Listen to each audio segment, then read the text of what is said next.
मठाधीश श्री श्रीपाल विद्याधीश स्वामीजी हे कोल्हापुरात आलेत। त्यांनी आज कोल्हापुरातील पत्रकारांशी संवाद साधला।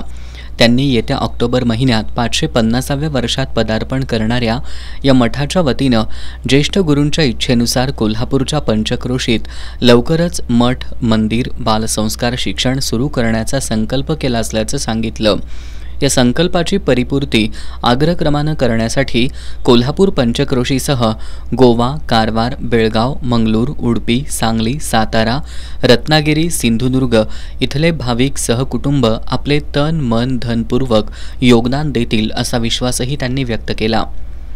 पुढील वर्षीच्या रामनवमीपर्यंत तमाम भक्तगण आणि अनुयायी यांच्या सहभागातून श्रीराम जय राम जय जय राम या मंत्राचं 550 कोटी वेळा पठण करून घेत एक सामाजिक सकारात्मकता निर्माण करण्यासाठीचं शास्त्रशुद्ध मार्गदर्शन विविध ठिकाणी सुरू असल्याचंही त्यांनी यावेळी सांगितलं।